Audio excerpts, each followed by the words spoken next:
esto hacía referencia, sí me pueden escuchar, ¿verdad? ¿Sí?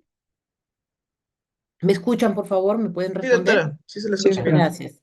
Muy bien, les decía entonces que esto tenía que ver con la famosa placa de ateroma, ¿no? Que es básicamente este material que se acumula y como ustedes ven forma una masa aquí en la pared del vaso, ¿no? Y esta masa va cada vez obliterando más la luz, produciendo obstrucción vascular, lo que va a llevar a una isquemia del tejido y finalmente a un infarto. Entonces, como ustedes ven acá este es un esquema y aquí está la imagen histológica. Aquí se ha sacado varios vasos. Miren cómo las paredes del vaso se hallan medias amarillentas, ¿no? Endurecidas, esa es la característica. La luz cada vez más pequeña, más obstruida, ¿no? Y poco a poco el vaso pierde su elasticidad, se vuelve dura, ¿no? De un color amarillento, que es la característica. Ahora, estas placas de ateroma, ¿dónde se van a presentar? Mayormente en la zona de la aorta abdominal, como ustedes ven, es el sitio más afectado, ¿no? También las arterias coronarias, de ahí que hay infartos, ¿no? Las carótidas y en el polígono de Willis. Pero aquí en esta zona, que es la zona abdominal, es la zona más común que tiene que tener esta lesión. Entonces, si ustedes miran aquí, esta probablemente sea la lesión en una persona joven, ¿no? En la cual se ven unas estrías, unas líneas medias amarillentas, ¿no? Acá donde está la flechita se ven unas líneas amarillentas y esto que ustedes ven acá es la bifurcación de pequeños vasitos, ramas que salen a partir de la aorta. Entonces acá vemos los pequeños continuidad, no, lo que continúa pues de la arteria, ¿no? Y por acá va a salir otra arteria, ¿no? Ahora miren aquí qué es lo que ha ocurrido. Miren cómo la pared de este vaso se va calcificando, se va endureciendo. Miren la cantidad de placas, ¿no? Amarillentas que tiene, cómo toda esta arteria, ¿no? Abdominal va y va endureciéndose cada vez más hasta que finalmente ese endurecimiento es reemplazado por un tejido amarillo que viene a ser la calcificación, ¿no? Entonces miren aquí cómo ya ha quedado. En cualquier momento puede haber pues un isquemia, un infarto de los tejidos que están irrigados por estas arterias, ¿no? ¿Y por qué se da esto? Por muchas causas, tienen que ver con factores de riesgo como el tabaquismo, la hipertensión, la diabetes, el sedentarismo que produzcan ese daño de las células endoteliales. Lo primero es el daño de las células endoteliales, ahí es donde empieza todo esto y va a llevar a la formación pues de esta placa que hemos dicho, ¿no? Entonces, muy bien. Acá tenemos el vaso. Nosotros podemos ver aquí nuestra placa de ateroma, ¿no? Entonces, la placa de ateroma viene a ser una placa que aparece, ya hemos dicho, de la íntima, o sea, de la parte interna es donde se ha lesionado y se ha metido. Si ustedes ven acá la capa muscular está intacta. La lesión no es aquí, sino es en la parte más interna y ha producido este núcleo, ¿no? Que básicamente va a tener aquí calcificación y colesterol, ¿no? Colesterol, ¿no? Y una fibrosis. Entonces va a tener lípidos, colesterol y fibrosis. Por eso se llama placa fibrosa, placa fibroadiposa, placa fibrolipídica, entre otros nombres que tienen, ¿correcto? Entonces, esta imagen ustedes así no la van a ver. ¿Por qué? Porque el vaso es grueso y en su microscopio no va a permitirles poder ver toda esta lesión. Entonces lo vamos a ir viendo una toma acá, otra toma por acá, otra toma por acá, y así poco a poco vamos a ir viendo toda la lesión. Acá tenemos, miren, acá está nuestra capa íntima y aquí viene la lesión, ¿no? La lesión que hemos dicho. Ah, me olvidaba decirle, ¿por qué se dice a esta placa de ateroma trombo? Porque en algún momento esta placa de ateroma puede romperse y el fragmento viajar por la circulación hasta que de repente obstruye un vaso. Entonces se convierte en un trombo. Por eso se llama placa de ateroma y trombo, ¿no? Muy bien. En este punto nos habíamos quedado hablando de la placa de ateroma y les iba a decir que tiene, vamos a decir, dos partes de la placa, ¿correcto? Dos partes importantes. Mm, Va a tener la parte mm, central, ¿no? En la cual nosotros vamos a ver colesterol, cristales de colesterol, ¿no? Que se pueden ver o como cristales o como células espumosas, o sea, macrófagos, ¿no? Y también calcio. Eso en la parte central. Y en la parte más externa vamos a ver tejido fibroso, tejido muscular, y vasos sanguíneos, ¿correcto? Dos componentes, un núcleo que se llama el núcleo lipídico con los cristales de colesterol, los macrófagos y el calcio, ¿no? Y la envoltura o la capa fibrosa que tiene que ver con células musculares, tejido fibroso y vasos neoformados, ¿correcto? Entonces, ustedes van a ver un núcleo en el cual se han adherido coágulos sanguíneos, por eso hay mucha sangre, muchos restos hemáticos pegados, adheridos a esta placa. Miren acá nuestra capa muscular que está íntegra, ¿no? La capa muscular no ha sufrido lesión alguna. Nos seguimos acercando, estamos en la parte más externa, donde adherido a esta placa se encuentra la gran cantidad de coágulos, ¿no? Lo que tenemos son abundantes coágulos sanguíneos. Entonces, eso es lo primero. Tenemos que ir acercándonos a la lesión, hacia el centro de la lesión y también aumentando el aumento para poder ver las células que estamos diciendo que vamos a encontrar, ¿correcto? Entonces, me sigo acercando y comienzo a ver esta zona. Esta primera zona es la zona de la parte externa. ¿Se acuerdan que les dije que había neoformación de vasos? Bueno, la placa de ateroma trata en algún momento de recanalizarse y se producen pequeños vasitos, ¿no? Que proliferan ahí. Este es un vasito con sus células endoteliales y dentro de sus hematíes, tratando de alguna manera de recanalizar este trombo que está obstruyendo.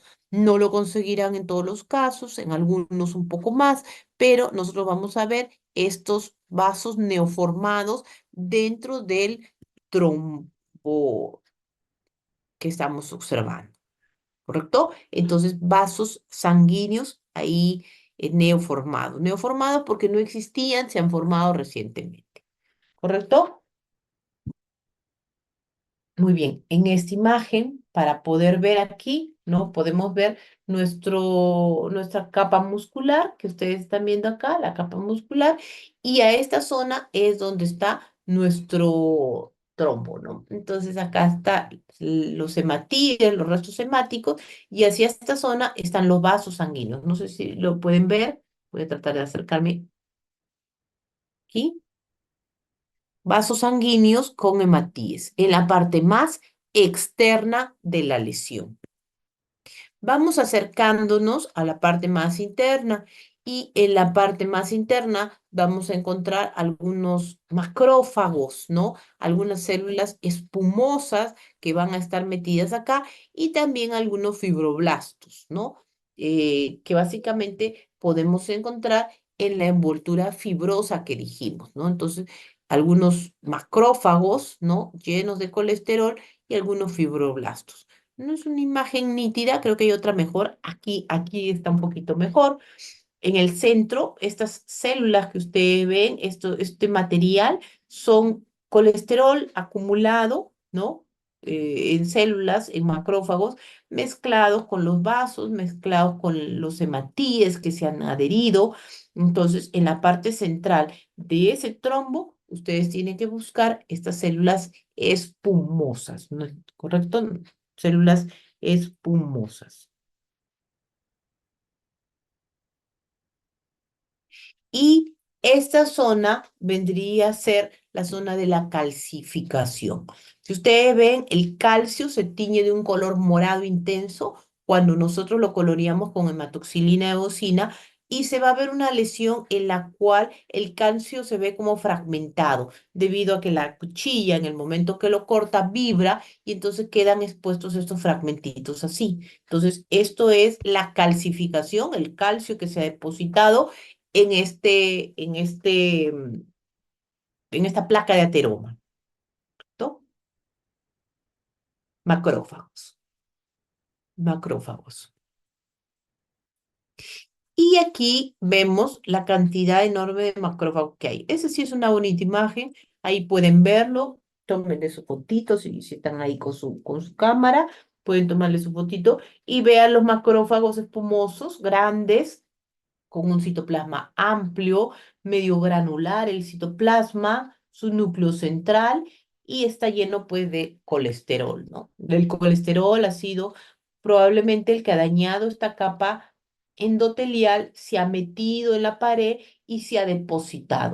Y son los macrófagos mezclados acá con células fibroblastos, con células musculares, las que van a ir formando el núcleo lipídico, el núcleo central que después se calcificará. Entonces, ahí podemos ver una imagen muy bonita de esta lesión. Y esta, que me parece es la última imagen, para- la última imagen, para poder ver la lesión que le estoy diciendo, es todavía una placa de ateroma inicial. Miren aquí sus células endoteliales, su capa íntima, ¿no? Y miren cómo aquí se han metido unos macrófagos, ¿no? A fagocitar este material y apenas se ve una lesión un poquito elevada, ¿no? Así es como empieza la lesión. Poco a poco esta lesión va a tomar unos tamaños más grandes cada vez hasta que finalmente termine obstruyendo la luz como lo vimos, ¿no? Y sea la causante de la gran mayoría de infartos que ocurren en las personas. Segunda lesión, segunda lámina que vamos a ver hoy día, la arteriosclerosis de Monkenberg. Arteriosclerosis de Monkenberg. ¿Qué es la arteriosclerosis de Monkenberg? La arteriosclerosis de Monkenberg es un tipo de arteriosclerosis específica que se va a caracterizar por depósito de calcio en la capa muscular de las arterias. A diferencia de la anterior, que la lesión era en la íntima, en este caso, en la arteriosclerosis de Monkenberg, la lesión es en la capa muscular de los vasos, ¿no? Entonces, esta arteriosclerosis se va a dar principalmente en personas ancianas y va a afectar dos órganos, que son la glándula tiroidea y el útero, ¿correcto? Entonces, acá nosotros tenemos un útero, ¿no? Acá nosotros tenemos nuestro cuello uterino, acá está el cuello uterino, acá está el endometrio, hay un mioma ahí, pues no, estas son las paredes del miometrio. Y si ustedes miran, los vasos arteriales los debemos encontrar en la parte más externa. Aquí, por ejemplo, veo el vaso arterial. No debería verlo yo nunca, ¿no? Macroscópicamente, pero lo veo, ¿por qué? Porque sus paredes tienen calcificación y se ve la luz.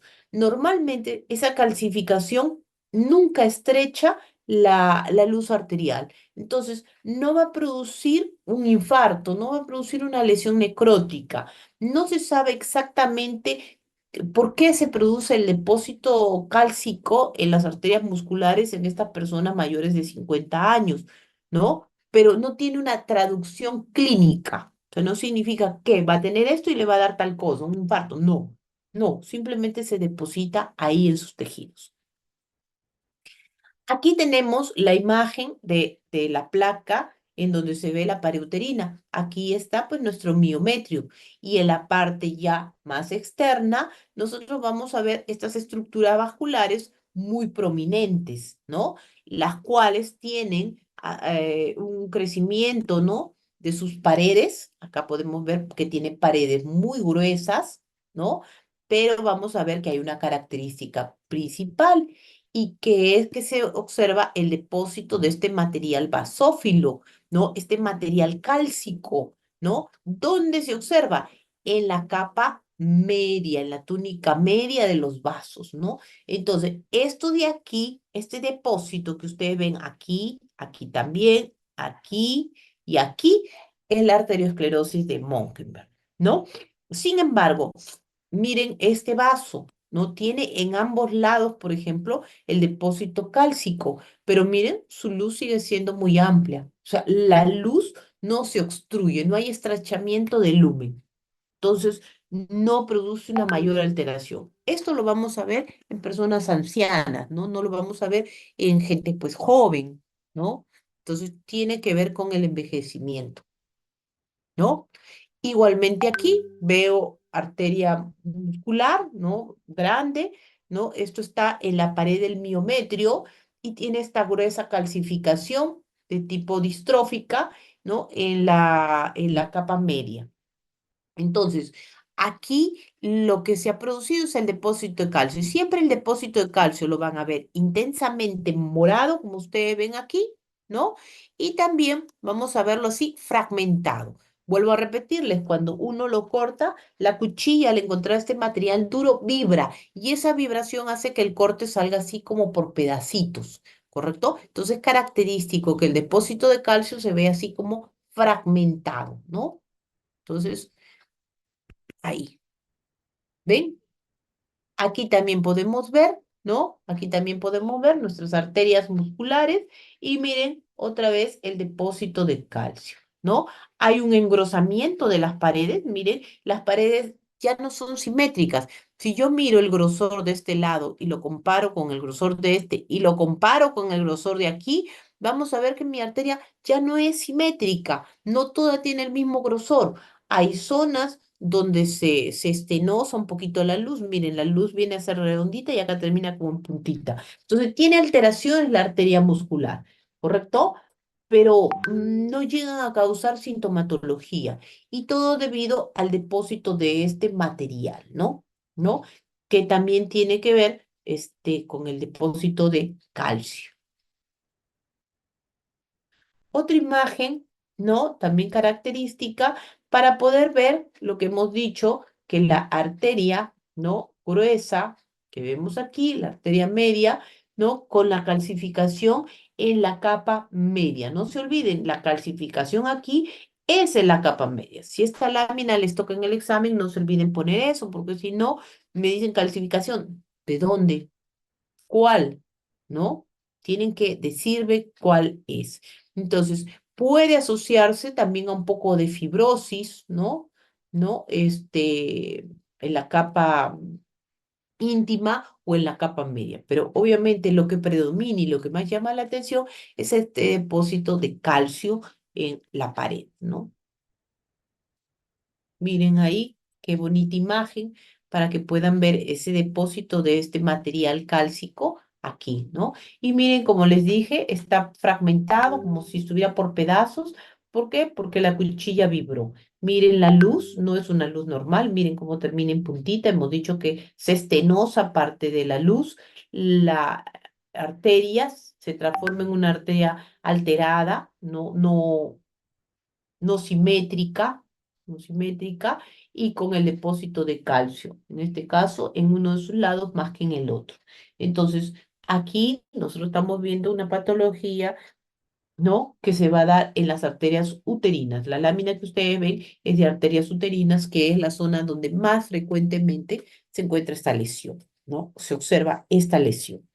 Esta es la última imagen, ¿no? Donde vamos a ver, ¿no? El depósito del material cálcico. Miren aquí qué bonito se ve, ¿no? El depósito del material en la pared. Y miren esta pared media hialinizada, media alterada, ¿no? Que estamos encontrando aquí. Entonces, arteriosclerosis de Monkenberg. La siguiente patología que vamos a ver es la malformación arteriovenosa. La malformación arteriovenosa es una alteración, ¿no? Que afecta los vasos en el espacio subaracnoideo, ¿no? Y que se puede llegar a extender al parénquima cerebral, ¿no? Y puede incluso encontrarse en el interior del parénquima, como ustedes ven acá. Acá le han hecho una angioresonancia, o sea, para ver las arterias. Normalmente el contraste que se utiliza, pues pasa entre las arterias, pero aquí no. Miren cómo aquí se ha hecho como un ovillo de esos vasos, ¿no? Acá macroscópicamente se describe como un enmarañado de conductos vasculares vermiformes, ¿no? Los cuales básicamente es como un cortocircuito arteriovenoso. Hay arterias que se unen estructuras venosas y algunas pues llevan abundante flujo de sangre y otras menor y entonces hay un cortocircuito porque las presiones aquí son diversas, ¿no? En la misma lesión, lo que puede generar en algún momento que esas alteraciones lleven a una ruptura de alguno de estos vasos y el paciente debute con un cuadro de hemorragia. Aquí podemos verlo macroscópicamente. Entonces, ese enmarañado que habíamos dicho que se veía ahí, se va a ver en esta zona. Miren aquí cómo son pequeños vasitos, ¿no? Los cuales se ven como puntitos negros, pero bien tupiditos, ¿no? De los conductos vasculares que se presentan aquí. Y estos conductos normalmente se rompen, producen microsangrados, algunos más grandes que otros. En algún momento el paciente tiene pequeños sangrados y en algún momento puede tener un abundante sangrado con bastante flujo de sangre, ¿no? En esta zona. Entonces, mire, en este caso, su cerebro normal y la zona del área dañada, ¿no? Con esta malformación arteriovenosa. Muy bien, ¿cómo lo vamos a ver histológicamente? Bueno, primera característica, los vasos sanguíneos son muy grandes, ¿no? Uy, la reunión terminará. Vamos a avanzar los 10 minutos y si nos falta les mando un nuevo link. ¿Ya? Aquí podemos ver vasos sanguíneos muy grandes, ¿no? Y distorsionados. Es decir, ustedes ya han visto un vaso sanguíneo, tiene que ser redondito, las paredes muy homogéneas, ¿no? Mismo grosor, pero miren acá, por ejemplo, esta estructura vascular media irregular así, de una forma que no es la normal. Y es un vaso bastante grande. Igual, por ejemplo, acá, miren, tengo otro vaso totalmente grande, ¿ven? Acá tengo unos vasos bastante grandes. Entonces, primera característica, vasos muy grandes. Segunda característica, vasos separados por tejido gliótico. O sea, entre vaso y vaso hay tejido cerebral, tejido gliótico. Tercera característica, mucha, pero mucha hemorragia. Tiene que haber sangre entre los vasos sanguíneos, ¿correcto? Entonces, tres características, vasos grandes, hemorragia y tejido gliótico que separa estos vasos. Muy bien, muy bien. Nos acercamos a ver y algunos de estos vasos tienen alteraciones. ¿Qué alteraciones pueden tener? Pueden tener duplicidad o pueden tener fragmentación de la lámina elástica interna, puede tener engrosamiento de la capa media, puede tener tejido hialinizado en la pared, puede haber duplicidad de lúmenes, o sea, en un mismo vaso puedo encontrar dos lúmenes, dos luces para que me entiendan, ¿correcto? Entonces, puedo encontrar una serie de alteraciones en los vasos, porque son vasos que no vamos a reconocer ni como arteriales ni como venosos. Es una mezcla de ambos, para que me entiendan. ¿Correcto? Entonces, miren este vaso deformado, miren aquí en el mismo vaso, miren aquí en el mismo vaso, la pared delgada del vasito y comparen que en el mismo vaso tiene una pared muy gruesa. ¿Correcto? Aquí tiene un material medio hialinizado, un material más rosadito, no sé si lo logran ver, un material rosadito, ¿no? Dentro de su vaso. Entonces, si ustedes miran, no es un vaso normal, es un vaso con ciertas alteraciones. Y alrededor del vaso, mucha, pero mucha hemorragia. ¿Ok? Otros vasos, ¿no? Con estas malformaciones, los vasos pueden tener paredes delgadas, ¿no? Como este de aquí, por ejemplo, o paredes gruesas. La luz puede estar dilatada o la luz puede estar media aplanada. Puede haber lesiones o daños en la íntima, puede haber calcificación de la pared, es decir, puede haber diversas alteraciones, porque son vasos malformados, vasos dañados. Entonces, aquí veo varios vasos grandes, ¿no? Con su pared alterada. Miren, este vaso tiene una pared acá y tiene hasta tres, diría yo. Acá una luz, acá otra luz y acá otra luz. O sea, en el mismo vaso distorsionado varias luces. Entonces, como ustedes ven, no reconocería aquí si alguno de ellos es venoso o arterial porque son vasos dañados. Miren, por ejemplo, este vaso, acá grueso la pared y aquí delgada la pared. ¿Correcto? Entonces, malformación arteriovenosa. En esta de aquí, por ejemplo, miren acá, las paredes están ya linizadas, es decir, ya no reconozco tejido muscular, sino un tejido rosado acá como fibrosis, que es este vaso, ¿no? Con una gran luz, con gran hemorragia y con tejido gliótico alrededor de él. Entonces, ustedes búsquenlo ahí, no van a reconocer entre estos vasos, pues si alguno de ellos es vascular, ¿no? Si alguno de ellos es venoso o arterial, simplemente lo van a ver y lo van a reconocer como una estructura vascular, porque en su interior va a haber hematíes. Entonces sé que es un vaso que lleva sangre, ¿no? En el interior hay hematíes, ¿correcto? Tapizado aquí por mis células endoteliales, estas células de aquí, estas alargaditas que ustedes ven aquí dentro, mis células endoteliales, ¿correcto? ¿No? Hemorragia alrededor de los vasos, ¿no? Entonces, características importantes. Siempre reconozcan la hemorragia, es lo primero que les va a llamar la atención porque la lámina es bien rojita debido a la cantidad de hematíes que tiene, ¿no? Aquí también, miren, otra pared del vaso, ¿no? Media hialinizada. Acá no veo capa media, todo lo que ustedes reconocen, y mucha, pero mucha sangre. Y acá está el otro vaso. Entonces, podemos encontrar ahí las paredes de ambos vasos, ¿correcto? Miren nuestro vasito que hemos dicho, miren acá, totalmente alterado, grueso en esta zona, delgado aquí, ¿no?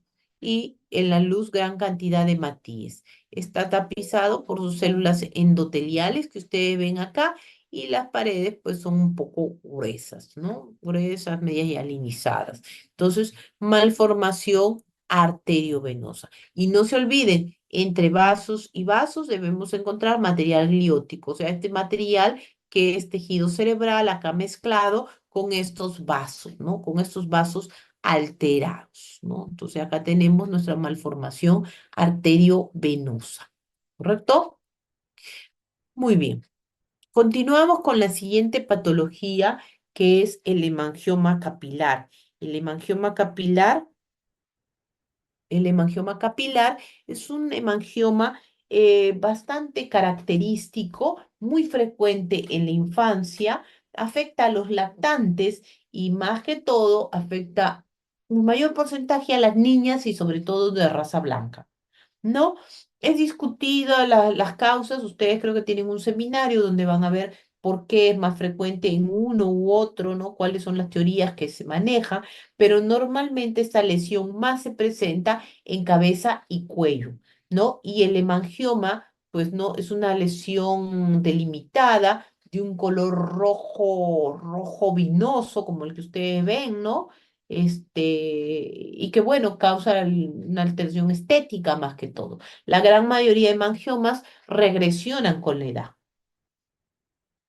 El hemangioma, entonces, es una lesión el hemangioma capilar es una lesión compuesta por vasos, pero como su nombre lo dice, vasos capilares. Los vasos capilares son los vasos más pequeños que existen, ¿correcto? Los vasos más pequeños que existen. Recuerden que los capilares pues se encuentran, por ejemplo, a nivel de los dedos, en las zonas de las cerosas, ¿no? Entonces, en esas zonitas encontramos vasos muy chiquititos, vasitos que tienen uno, dos, tres, ¿no? Hematíes en su interior porque son bastante pequeños. Entonces, la lesión que va a ser en la piel es una lesión que va a tener como un cuello, ese es el cuellito, acá empieza el tumorcito, viene así, elevadito y acá otra vez, ¿ven? Este es su cuellito. Y dentro va a tener una gran proliferación de vasos sanguíneos. Ustedes lo van a ver aquí de un color rojo porque en su interior tiene hematíes. Pero si nos acercamos y comenzamos a ver los vasitos que se encuentran en su interior, vamos a ver que son vasos bastante pequeñitos. Miren, por ejemplo, acá hay unos vasitos que incluso no tienen ningún hematíe, porque son tan chiquititos que no tienen. Y otros que sí tienen un poco más de hematíes visibles, como este, por ejemplo, o este de aquí, o este de aquí. Estos capilares están tapizados por sus células endoteliales y dentro tienen sus hematíes. Entonces, miren, por ejemplo, acá arribita la cantidad de vasitos chiquitos, ¿no? Que prácticamente no tienen ni un hematíe porque son vasitos muy pequeños. Por eso se llaman capilares, ¿no? Entonces, aquí proliferación de vasos capilares, ¿correcto? Proliferación de vasos capilares. Otra alteración son las células endoteliales. Mientras el hemangioma es más joven, vamos a decirlo, más está en fase proliferativa, las células endoteliales pueden ser muy prominentes, medias grandes, ¿no? Pero a medida que el hemangioma va pasando el tiempo, estas células endoteliales van como involucionando y se van volviendo más planitas. Entonces puede haber algunas alteraciones en las células endoteliales, ¿no? Pero normalmente no, simplemente es pequeños vasitos, ¿no? Pequeños vasitos que ustedes están viendo, ¿no? Que conforman el tumor. Aquí viene el epitelio, ¿ven? El epitelio. Aquí, miren, está el cuellito. Acá empieza el tumor que va a continuar hacia el otro lado y por acá va a continuar nuestro cuellito. Y aquí podemos ver que en ese tumor, si nos acercamos un poquito más, está compuesto por gran cantidad de espacios vasculares, que son capilares, tapizado por sus células endoteliales. La imagen no nos ayuda mucho, pero